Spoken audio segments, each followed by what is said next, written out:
r/nosleep. Hosted by you/JJX. The rules won't save you while babysitting. I loved babysitting.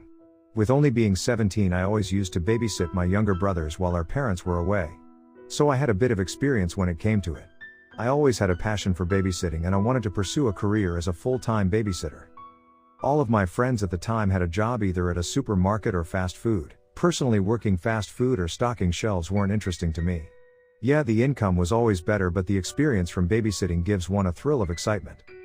For the longest time, my parents always told me I was good with little kids and in my free time I should babysit for extra money. Generally, I really wouldn't care about the money, just giving a child another good memory for them to look back on years later is enough payment. I always saw myself as the fun babysitter. I would always play games with the kids and let them always stay up a bit longer, but I always made sure they went to sleep at a reasonable hour. I had a good reputation in my small town for being a good and trustworthy babysitter. I was recommended to any parent that needed a babysitter on such short notice. Sure, there were some weird parents and wired kids, but usually they would pay me the most upfront at least. Recently, I had received a phone call from a desperate mother saying that she needed a babysitter for the night while she attended an important work event. She had 2 sons, Raphael, 10, and Taylor, 6. Her small family recently moved into the small home down the street from my small neighborhood. It was only 15 minutes away walking distance. I assured her that I would be more than happy to babysit her sons while she was away for a couple of hours. She offered to pay me $500 once her event was over. I told her that I would be on my way and it would take me around 20 minutes or so. Our conversation was rushed as she explained that she needed to get ready and quickly ended the call. With the call ending, I started packing my small bag with board games and small easy crossword puzzles for me and the kids to play with. And I started my journey toward the house, only if I knew what I'd gotten myself into. Once I arrived at the house, I softly knocked on the huge wooden door. As I waited, a small uneasy feeling came over me, like I was in danger or someone or something was watching me. A few seconds later, a tall slender lady with jet black hair answered the door. She introduced herself as Miss Keeper. Before she walked past me, she made herself clear that I was to follow the rules she left on the dining room table. Ensuring her that I would follow them, she kissed her sons goodbye and told them to be on their best behavior and they don't want me to end up like the last babysitter. I tried calling out to her to ask her what that meant by that, but she got into her red Lexus and drove off. Closing the door behind me, I introduced myself as Mandy to both boys. As they played with their toys, I decided to check out the rules their mother left for me to follow. With picking up the piece of paper, I assumed it was the basic set of rules parents leave for me to follow.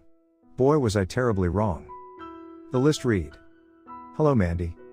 I am extremely thankful for your babysitting services on such short notice. I am sure that you and the boys would get along just great. However, this sheet of paper isn't me praising your babysitting skills. Follow these simple rules I left and you'll survive.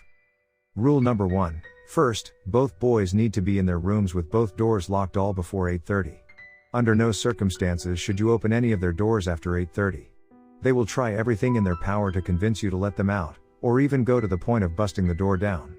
Just ignore them, they will tire themselves out. Rule number 2, you may find this rule silly, but it's an important rule. Between 8:55 and 10:21 try to refrain from using profanity or any inappropriate acts for your own safety. The eyes will always be watching and listening.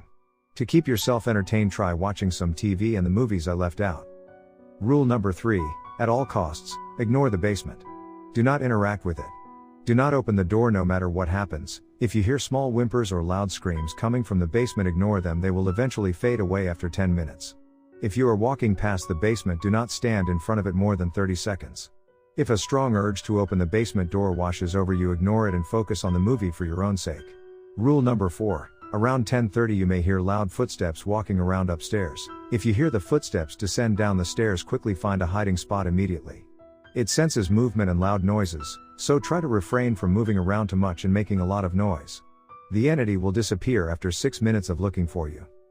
Rule number 5, precisely at 10:38 you will hear scratching from the back door. Quickly grab the plate I wrapped up in fridge and place it in front of the door. If you see 4 green eyes at screen door, immediately turn around and walk back into the living room and close your eyes for 15 seconds. You cannot have any glimpse of it into your mind. Rule number 6, this is a very crucial rule for you to follow. If the power cuts out around 11 o'clock, do not make a sudden move. It will sense you if you make any movement at all, but the difference from this entity is it will try everything in its power to provoke you. With imitating past loved ones or ones that are close with you. It would mock and harass you for 10 minutes straight. Just be strong and ignore it for your own good and safety. Rule number 7. Around 12:21 you will hear a firm knock on the front door. Ignore it unless he says random numbers. If so, immediately open the door and direct him 3 doors down and quickly shut the door. He is the bill collector and he is doing his weekly rounds around the neighborhood to make sure everyone is up to par. Rule number 8. If you hear a slight tapping on the living room window, open it slowly and keep eye contact with the entity outside the window. No matter what happens, do not let it out of your sight until it vanishes. It absolutely hates eye contact and it only strikes when you can't keep an eye on it for at least 30 seconds. It will randomly appear between 12:30 and 1 o'clock. Just have your ears ready at all and listen out. With this being said, follow the rules and you'll be fine unless you were the last babysitter. Please be careful and heed the warnings I've listed and have a nice night. Smile M''S. Keeper. With setting the note down and realizing the problem I've gotten myself into, I slowly looked at my phone to check the time. 8:19 my phone read to me.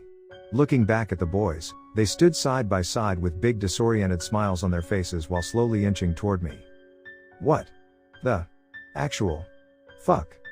Hosted by you/JJX. The tapping won't stop. I live by myself in the middle of nowhere.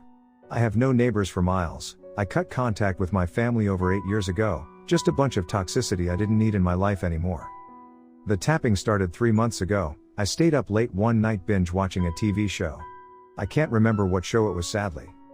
As it's slight past 2, I heard light tapping near the living room window. I brushed it aside of the tree branches scraping and scratching the window. For the next week, I would hear the same tapping from the living room window. I didn't think it was a big deal at first. I would just simply take my machete and deal with it tomorrow. The next day rolled around. I stepped outside with my machete in hand. As I walked to the side of my house, some vines outside of my living room window. As I started hacking away at the vines and twigs. After the vines were out the way, there on the side of my house in light crimson red writing. "You're next."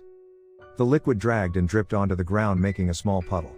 I looked around my property to see if any other weird markings. I got towards my bedroom window and right under the frame was a small pentagon with horns all around it. Growing frustrated with whoever would sneak onto my property and harass me for weeks. After cleaning up the markings, I went into my house to calm down and to think things out. My thoughts turned to cultists since there were rituals in the area. But cultists wouldn't harass me for weeks on edge. If they wanted me, they would have got me as soon as possible. After a long day, I decided to call it an early night and head to bed. After drifting asleep, I woke up to loud taps on the living room window.